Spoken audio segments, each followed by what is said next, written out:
Edson Gabriel Garcia nasceu em Nova Granada, interior de São Paulo, em 1949. A ligação dele com a literatura começou no magistério há mais de 40 anos. Formou-se em pedagogia e foi professor e diretor de escola, com mais de 10 livros publicados para todas as idades e uma profunda ligação com o estado de São Paulo. Edson Garcia Gabriel é o entrevistado do Cultura e Saber de hoje. Edson, esse aqui é o seu lugar, sua zona de conforto? É uma zona de conforto e é um local que, além desse conforto, é um local que eu tenho muito prazer, né, que eu gosto muito e que na minha vida, para além da minha carreira como escritor, eu trabalhei muito nessa coisa de ajudar a montar biblioteca, montar salas de leitura nas escolas, por onde eu passei, por programas, né? Eu dei consultorias. Então, estar num espaço em que permite a mediação da leitura, né? O encontro entre o leitor, o livro e o autor, é uma coisa que, além do conforto, me dá um prazer, sempre deu e sempre dará enquanto a lucidez estiver me acompanhando. Edson, fala um pouco do seu processo criativo. A gente sabe que tem muita gente que quer escrever, tem muita gente que tem vontade de escrever, mas fica emperrado, digamos assim, pelas próprias limitações. Cria-se limitações e não consegue desenvolver essa habilidade de escrita. Como é que é o seu processo? Olha, eu acho que não seria exagero eu dizer que cada escritor tem o seu jeito, que aprimorou, que construiu o seu jeito de se encontrar no processo criativo, né? O meu sempre foi escrever muito, o meu processo sempre passou por isso, escrever muito, todo dia, sempre, escrever e ler. Eu acho que a leitura é um componente fundamental na sustentação, na alimentação da escrita, né? E eu sempre escrevi muito, eu tenho cadernos de onde eu vou anotando as coisas, eu tenho cadernos onde eu desenvolvo roteiros, eu desenvolvo o esquema, eu pesquiso muito antes de escrever, e aí só depois que eu tenho essa coisa mais ou menos arquitetada na cabeça, o plano, uma guia mestra, um roteirão anotado e com vários tipos de anotações, é que eu me dou como satisfeito num primeiro momento e começo a escrever. Aí é um processo, eu acho que até mais tranquilo, menos sofrido no sentido de tempo, de pesquisa, de tensão em resolver os conflitos, né? Porque aí você já tem aquilo mais ou menos delineado na cabeça e senta e vai escrever.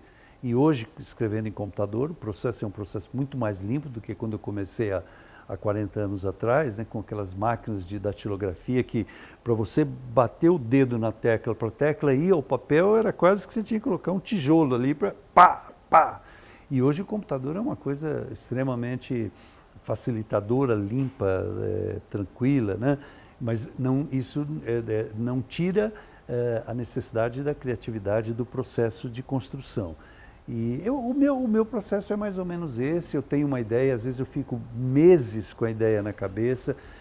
Quando a ideia é muito interessante, eu coloco no papel para não perdê-la e eu uso um termo que nem é muito legal, mas eu fico ruminando aquela ideia, ela vai e volta, né? Quando eu acho que já amadureceu bastante, eu passo para a fase de pesquisa. Ou eu vou ler algumas coisas ligadas ao tema, ou eu vou, já após a leitura, fazendo as anotações, até que eu defino o roteirão, o que eu quero, e aí depois de sentar e escrever, até o mais tranquilo. Você ficou falando da máquina de datilografia, eu fiquei pensando aqui, não dava nem para errar, né? Tinha que ser tinha que ruminar a ideia muito tempo e não dava nem para errar. Não dava para errar, mas a gente errava e muito. Porque tinha gente que era mais craque assim, mas eu sempre fui. Aliás, hoje no teclado do computador eu escrevo com todos os dedos, né? E que hoje a meninada é mais isso aqui e tal, mesmo com velocidade. Mas quando errava, naquela coisa assim, xerox era muito caro, então eu tinha que fazer colocar o papel carbono, geralmente de cor preta, que durava pouco, e você batia a tecla, ele pegava na página de cima e com o carbono passava para a página para tirar uma cópia, porque eu queria ficar uma cópia para mim, outra cópia para mandar para a editora e tal. E quando você errava para consertar aquilo, nossa, era uma coisa muito porca, muito suja, sujava o dedo, borrava o papel e tal. Depois nós passamos para máquina elétrica, que já tinha aquele corretor que era um papelzinho. Depois, aí as coisas foram caminhando até chegar nessa maravilha do ponto de vista tecnológico que é o computador. Mas nada dos meios que se usa para registrar a escrita abre mão ou tira fora a criatividade, o planejamento, a dedicação, nada. Aqui é um meio só, a máquina, o teclado, o computador, ou daqui a pouco, sei lá, a gravação de áudio que já sai impresso ali. Nada disso põe de lado a criatividade, o planejamento, o trabalho, a tensão de escrever. Nada tira. Eu acho que o papel do escritor é fundamental, essa coisa assim de trabalhar, de pegar as coisas, recolher, ter essa sensibilidade e botar ali. Eu me lembro, eu estou falando muito... Não, imagina, pode ir. Eu me lembro isso já tem mais de 25 anos, um dos livros meus, o Diário de Biloca, que sempre me perguntam qual é o teu maior sucesso. Aí eu digo para a meninada, se o maior sucesso, você está me perguntando qual o livro que vendeu mais, é o Diário de Biloca. Então, digamos, é o maior sucesso. O Diário de Biloca é o diário de uma menina, escrito, esse livro tem mais de 30 anos, mas ele não ficou datado porque ele é um diário daquela época mesmo, né? Ele é datado, mas assim, ele tem uma saída que é alguém encontra esse diário perdido, né? E na época que ele saiu, acho que 25, 26, não me lembro bem, anos atrás, eu estava numa escola conversando e uma menininha de 12 anos, naquela época o Diário de Biloca era indicado para a menina já no início da puberdade e tal. Hoje, a meninada de 10 anos está lendo, né? As coisas vão... A juventude antecipa, atropela um pouco o final da infância. E uma menina perguntou para mim, ela foi um misto de pergunta com declaração. Ela falou assim para mim, olha, eu queria saber como é que você, sendo homem, eu tinha 45, 46 anos na época, mais ou menos. Ela falou, queria saber como é que... Tinha cabelos e barba, tudo pretinho e tal, né? Como é que você, sendo homem, mais velho que a gente, conseguiu se colocar, traduzir numa personagem feminina, escrever coisas que são vividas e sentidas pela gente, né? Eu falei, olha, eu acho que... Aquilo foi um elogio para mim sem tamanho, né? Eu acho que o papel do escritor é esse, é você não só na questão de criação de personagens, mas eu acho que nessa coisa de você entender os meandros do mundo, as voltas da vida, os sofrimentos, as alegrias das pessoas, e você colocar isso, dar uma amarração legal e colocar isso no papel. Eu acho que esse é o... Saber traduzir, né? Saber capturar e traduzir para os dois lados. Agora me fala, você precisa de silêncio para produzir? E você, tem muito escritor que fala que não consegue se desligar do livro nem quando está dormindo. Então acorda com uma ideia e já corre para escrever, sempre tem um caderninho ali do lado da cama para não perder a ideia. Com você é assim também? Como é que funciona? Olha, eu acho que isso é um pouco o charme da moçada, né? Eu acho que todo escritor, eu procuro sempre dizer isso, todo escritor é uma pessoa comum, normal, como as outras, né? Com um talento específico que as pessoas têm outros talentos, né? Eu acho que o escritor, então, ele come, bebe e chega uma hora que tem sono e vai dormir. Eu já sonhei com um livro meu, já sonhei com história, depois acordei e perdi, não lembrava de nada. Eu nunca tive caderninho do lado da cama, nada. Quando muito eu acordava, se a ideia continuava aqui, eu registrava, né? No início dessa pergunta, você colocou a coisa do silêncio. Eu nunca precisei do silêncio. Eu escrevi muito. Eu sempre morei aqui nessa região e quando os meus filhos eram pequenos, hoje já são grandes, casados e já têm eles filhos, né? Mas quando eles tinham 10, 11 anos por aí, eu vinha muito com eles no Parque do Ibirapuera. E o Parque do Ibirapuera, aliás, eu dizia que era o meu quintal. Não foi a minha inspiração, mas era o meu quintal. Que os meus filhos brincavam, jogavam bola e eu tinha uma cadeira deliciosa que eu colocava a cadeira, abria enquanto eles brincavam, eu escrevia. Então eu escrevi muita coisa em caderno, à mão, no Parque Ibirapuera, no meio daquela maluquice toda, aquela algazarra, aqueles gritos e tal. Eu nunca precisei, porque eu tive que, na época, a mãe dos meus filhos era professora também, saía para dar aula, e eu ficava com eles. Então, às vezes, eles estavam brincando, fazendo não sei o quê, conversando comigo e eu escrevendo. Então, eu tive que me produzir para ter uma concentração e a hora que essa concentração fosse interrompida, ela era interrompida e eu voltava até com uma certa rapidez para não perder o fio da meada também, senão... Então, eu nunca precisei dessa coisa de, eu vou para uma casa de campo, vou para uma praia me isolar, porque senão a inspiração não vem. Para mim, a inspiração sempre veio, independente do silêncio ou do tumulto que reinava à minha volta. Edson, aqui a gente tem 3 dos seus livros, e aí são livros de temas diferentes, são livros para públicos diferentes, né? Eu vou mostrar aqui, ó, esse aqui é um livro infantil, né? Tem bastante tempo esse livro?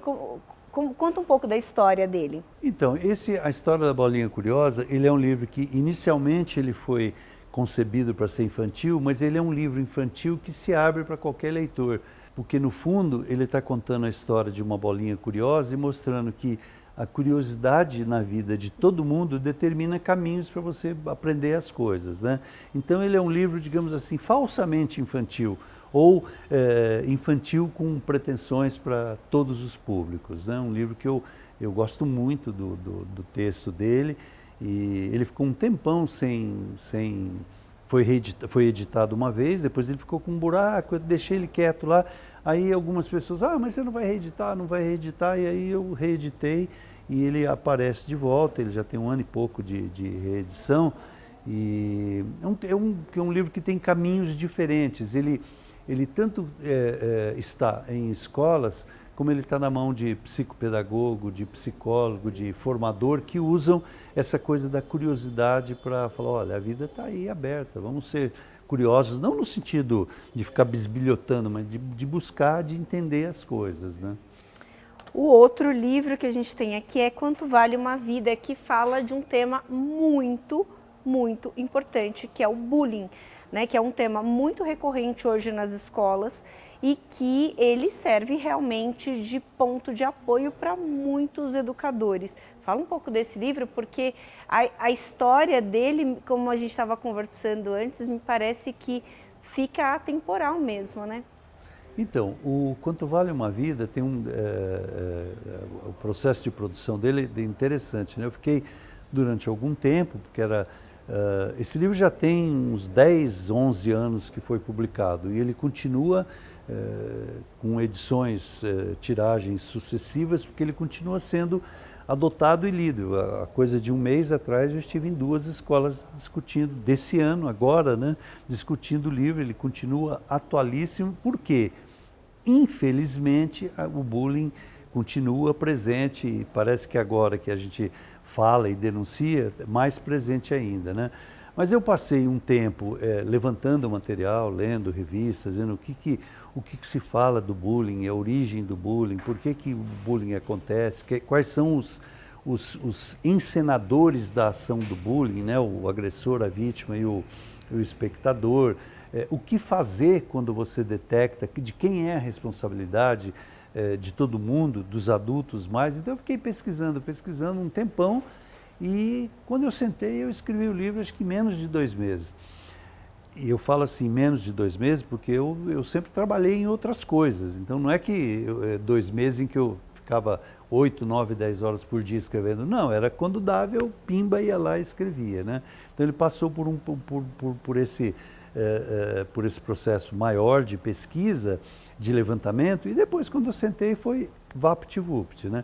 E ele realmente, ele é diferente do História da Bolinha Curiosa, no sentido de formato, estrutura de livro, porque ele conta uma história que não é metafórica nem criativa como é o da Bolinha, e nessa história eu vou inserindo as questões mais técnicas sobre o bullying, então o que é o bullying e tal, essas coisas assim. Então ele tem um formato diferente. E é uma coisa que eu gosto muito, que eu preservo muito na minha carreira, que é buscar escrever, renovar formatos, né? E há muito tempo atrás, um dos meus primeiros livros, Histórias do País dos Avessos, que a primeira edição foi ilustrada pelo Maurício de Souza, porque o livro saiu em capítulos na Folhinha de São Paulo, isso eu estou falando de 1984, por aí, né? Tem tempo pra caramba. Mas o livro continua editado até hoje. O Histórias do País dos Avessos, eu cruzava a história do livro com a minha história de escritor. Então, no livro, eu tinha entradas de coisas de fora da história do livro dialogando comigo. Então, uma outra, o que a gente chama de metalinguagem, né? Um outro tipo de estrutura de livro que eu também inventei, que naquele momento era uma coisa interessante e tal. Então, eu gosto muito dessa coisa de buscar formatos novos, né? Que eu acho que é o livro de papel impresso que permite isso. Eu não sei se o livro se seria tão interessante a leitura desses formatos que eu invento no e-book. Eu não sei se o e-book é uma coisa mais de tela, mais de palavra e tal. Então, essa confluência da ilustração com o formato, com a variação de tipos de letra, com essas inserções diferentes, com quadros, com box, eu acho que dá no papel um tchan muito legal, assim, bem gostoso. Se me permite, eu queria ler um trechinho aqui, porque eu acho que é importante. Esse é um tema que está para todo tipo de aluno, em todas as escolas. O Edson aqui nesse livro coloca, então, ele faz uma narrativa e aí ele coloca ali como se fossem balões, né? Vamos dizer assim. Uhum. São drops ali que ele coloca dentro da leitura do livro para explicar o que é o bullying. Então aqui ele diz quais são os sinais: perder a vontade de estudar, realizar tarefas escolares, inventar desculpas para não ir à escola, pedir para mudar de escola constantemente, sentir-se mal perto da hora de sair de casa, apresentar baixo rendimento escolar, voltar da escola com roupa e livros rasgados, abandonar os estudos. Os sintomas são a baixa autoestima, aumento da insegurança e do medo, agressividade em casa, ansiedade, depressão, problemas de relacionamento com as pessoas próximas, sentimentos negativos. Então, quer dizer, esse livro é para pai, é para mãe, é para aluno. Sim. É para entender o que é esse universo, né? Ele tem essa... tem outros livros meus também que tem essa pretensão de se abrir para outras leituras, né? A leitura do menino, da menina na escola e dos professores e em casa dos pais. Tem vários livros meus que eu trabalho com isso daí. E eu sinto que não é uma coisa só do discurso meu que eu estou falando para você agora. Quando eu vou às escolas, eu percebo isso. Eu tenho alunos que se aproximam de mim, ou às vezes até pedem a palavra e falam, sobre essa questão. Olha, meu pai e minha mãe leu também e achou interessante, não sei o que e tal. E isso é uma coisa que a qualidade do livro e da formatação, do que eu apresento, permite isso e leva a isso. E é uma coisa muito gostosa para o autor, né? É interessante porque a gente sabe o que é bullying, a gente tem uma noção do que é bullying, mas quando a gente materializa num livro, tem ali um passo a passo, um explicado, tem uma outra conotação. Mas mudando um pouco a página aqui, literalmente, o mais recente é o Política Decifra-me ou Te Devoro. O Edson está aqui no gabinete do deputado Carlos Gianazzi, é um dos colaboradores do mandato do deputado, E falar de política é algo que é muito importante, independente de direita e esquerda, né, Edson? É algo muito importante para que as pessoas se sintam sujeito de direitos e inserido ali num contexto. Fala um pouco desse livro aqui. Olha, esse livro, que é o meu último livro, né? Ele tem uns 4, 5 meses que foi publicado, que veio a público, e é um livro pelo qual eu tenho muito carinho, que eu tenho muita atenção para ele, né? Embora o tema política é um tema que não é, digamos assim, como contar a história da princesa, do príncipe, do sapo que beijou a princesa e virou sei lá o que e tal, né? A gente sente, não só pelo meu trabalho aqui no mandato de um político, não só por isso, mas assim, na vivência, na vida toda, a gente sente uma coisa meio padronizada, que é uma ojeriza à política, né? Sim, eu não gosto de política, fim de papo. Eu não quero conversar sobre política, fim de papo. Política é coisa de gente corrupta e só corrupta, e todos os nossos governantes são corruptos e todas as nossas instituições são. Eu nem entro nessa discussão. A minha discussão começa o seguinte: é exatamente porque eu abro mão da política, eu tiro a política da minha vida, eu jogo a política para debaixo do tapete, é que eu acabo deixando a política na mão dos corruptos, e aí eles deitam e rolam, porque eles sabem que ninguém acompanha, porque é muito pouco o que as pessoas que querem, que cobram, as pessoas votam por obrigação de votar e esquece daqui 2 meses em quem votou. Então, a ideia básica desse livro é passar conceitos da política de uma forma mais tranquila, mais fácil, mais acessível, mais palatável, que permita ao jovem e a quem não entende muito de política e quer se iniciar na política, começar a ler. E o título dele, o subtítulo, é muito, muito pertinente, porque, olha, é isso aqui, meu, ou você entende e decifra o que é a política, ou ela te come, ela te engole, te devolve. Você não tem outra alternativa, não tem meio termo nisso. E aí eu jogo, trabalho com conceitos, o que é democracia, participação, os movimentos políticos, regimes políticos, né? Falo sobre democracia, golpe de Estado, vou historiando um pouco. Eu não fiquei citando exemplos recentes, porque senão daqui 2 anos o livro está desatualizado. Eu não falei, olha, o presidente do ano passado fez isso, o que está agora está fazendo isso. Não, eu trabalho com conceitos da política, né? Dentro da minha sabedoria, da minha vivência, do meu estudo. Eu não sou um cientista político com mestrado e doutorado e tal, mas eu sou um cara que vive política há muito tempo e dentro dela, e já fiz política na ponta, na prática, hoje faço no mandato, na instituição. Então, a ideia do Política Decifra-me ou Te Devoro é exatamente essa: permitir que as pessoas leiam e entendam um pouco mais de política e até começar a gostar mais e até se entender como cidadão e responsável, porque as coisas que estão acontecendo não são só de responsabilidade dos maus políticos, é também responsabilidade dos maus cidadãos que não entram no jogo da política, né? Você falou uma coisa muito interessante sobre essa questão da ojeriza que as pessoas têm da política, e a gente obviamente que vê isso com muita frequência, né, aqui dentro do nosso trabalho, mas que são pessoas que não entendem do processo, não querem se inteirar do processo. Então, quando você tem uma visão técnica, você tem uma explicação técnica do que é o passo a passo da política, isso faz com que ela participe desse processo. Então, a política não é ir votar e esquecer em quem votou, mas participar do dia a dia, né? Política não é só isso. Política não é sinônimo exclusivamente de eleição, de campanha.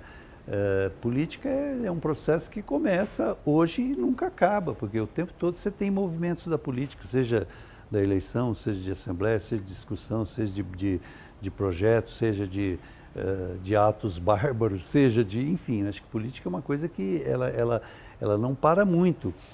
E por mais que a gente queira fazer vistas grossas à política, né, não estou ouvindo, não vou falar nada e não quero ver nada, todo o seu cotidiano ele é crivado por decisões políticas tomadas lá em cima. Desde você abre o guarda-roupa de manhã e escolhe a roupa que você está escolhendo, ela foi produzida ou por um país que explora as pessoas, ou por um outro que quer ganhar a guerra, ou então são coisas assim. Fora a incidência de imposto que tem ali dentro, naquela roupa. Exatamente, fora isso. E fora aí você vai para a rua, bom, a minha rua é periferia, tem buraco pra caramba. No centro da cidade está tudo bonito, lindo. Então isso são decisões. Aí você reclama lá, bom, você não tem que reclamar lá, você tem que qual é a política pública para a periferia, né? Então as coisas estão todas aí, os políticos, não, vamos cobrar, vamos à luta, né? Vamos buscar entender como é que essas coisas funcionam e cobrar. E o preço da passagem do ônibus, que é um absurdo em todos os lugares que a gente conhece, né? Aqui, lá fora, na Europa, o preço da passagem é determinado por políticas públicas. Você pode entender que o transporte público é público e, portanto, tem que ter subsídio, ou você pode entender que não, vamos deixar que os donos aí, os empresários se enriqueçam cada vez mais, né? O caminho é difícil, é chato, porque demanda tempo, demanda estudo, demanda conhecimento, demanda estudo, mas é a vida. Ou então ficar no canto reclamando, né? Não tem muita alternativa nisso. Mas a política, querendo ou não, gostando ou não, ela está todo dia batendo na porta da gente. E, na verdade, a política é fascinante, né, Edson? A gente está, como você bem observou, inserido na política. Então, às vezes, as pessoas falam, e eu costumo falar, olha, se você vai a um posto de saúde e é mal atendido, isso é política. Se você é bem atendido, isso também é política. Então a gente não está aleatório a todo esse movimento, jamais. O que acontece é que muitas vezes as pessoas relacionam isso a partidos políticos ou a correntes políticas como times de futebol, e não é assim que funciona, né? Quando a gente está aqui no maior parlamento da América Latina, 94 deputados são eleitos para este parlamento, para trabalhar pela população do estado de São Paulo, 42 milhões de habitantes. Então isso é importante quando a gente tem esse entendimento da política para entender prioridades, entender caminhos pelos quais as pessoas eleitas percorrem, né? Sem dúvida. A gente está falando, essas coisas todas que nós estamos conversando estão colocadas aqui no livro, né? Então, assim, todas essas coisas, eu discuto muito isso. Tem uma leve tendência minha, dentro desse espectro aí, esquerda, direita e tal, tem uma leve tendência, mas ela não é forte. Mas tem um olhar meu da forma como eu penso. Mas é fundamental porque isso que a gente chama de política pública é o que determina muitas das coisas que nos cercam. Então, se você pensar, por exemplo, por que no Brasil vem acontecendo muito de uns tempos para cá essa coisa da desvalorização do serviço público, dos serviços públicos, criminalizando, culpando os servidores públicos, né? Por que tem esse movimento? Eu tenho que entender isso. Por que eu sou obrigado a ter um plano de saúde privado e não porque eu não acredito no posto de saúde da esquina da minha casa e eu deixo desse jeito? Porque há uma intenção política em quem comanda a política do país de fazer isso mesmo, de achar que, olha, vamos fazer com que todo mundo entenda, ou todo mundo seja massificado com essa ideia de que o serviço público é ruim, porque os funcionários públicos são ruins, eles são vagabundos, eles não trabalham. E não é verdade. Isso é uma coisa para levar ao que a gente está vendo muito hoje, que se chama privatização do serviço público. E aí a privatização do serviço público, as pessoas têm que entender que ela custa o seu dinheiro e que muitas vezes ela não te dá vaga. porque ela enxuga, porque ela limita. Edson, vamos falar um pouquinho, a gente está quase no final da nossa conversa, mas eu queria falar das suas referências. A gente sabe que um autor acaba sendo referência de outras pessoas, mas quais são as referências do Edson para formar esse autor dentro de si? Então, eu não tenho referência no sentido assim de olha, eu sigo aqui, ou eu vou para cá e tal. Eu acho que como a minha obra, eu sou um cara de leitura múltipla, de fontes de inspiração assim, bastante amplas. E eu adoro, sei lá, eu gosto desde poemas de poesias de João Cabral de Melo Neto, Carlos Drummond de Andrade, Manuel Bandeira, mais recentemente Manuel de Barros, Cecília Meirelles. Eu adoro textos biográficos, eu acho que escrever boas biografias é uma arte também da literatura. Eu gosto muito de ler história, biografia de políticos. Eu não diria para você que eu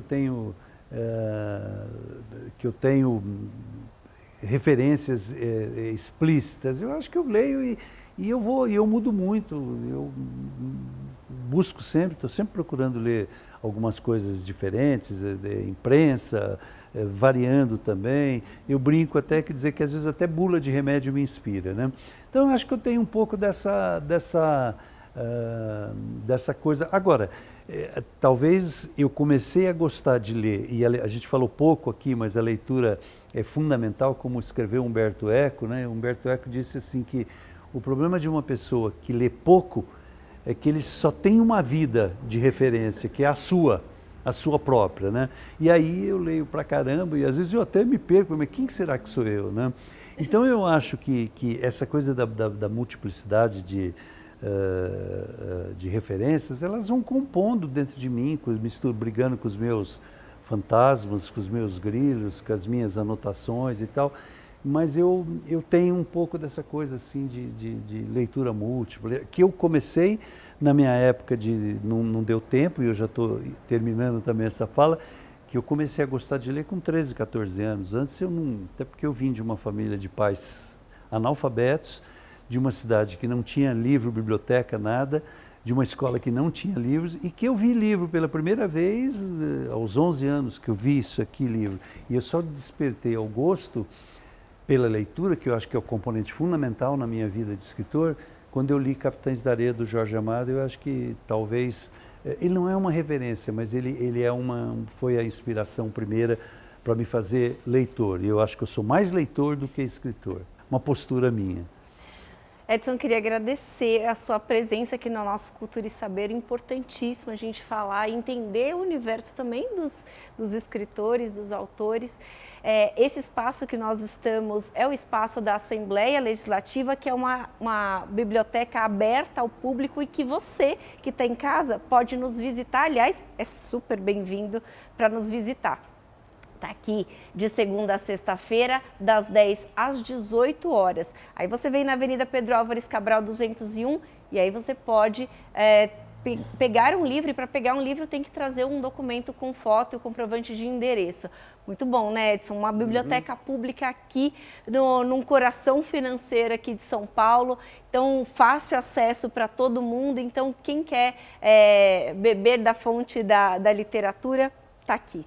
E com um acervo muito bom, um acervo bem interessante, um acervo histórico bem, eu acho que é isso mesmo, né? E um pouco escondido aqui, porque precisamos divulgar mais a biblioteca aqui da Assembleia Legislativa, né? Acho que aliás, todas, né? E não só divulgar, como criar mais bibliotecas, porque as nossas escolas andam muito fraquinhas disso. Mas eu agradeço a possibilidade e acho que eu termino com uma frase que não é do Humberto Eco, nem do Pedro Bandeira, é minha mesmo.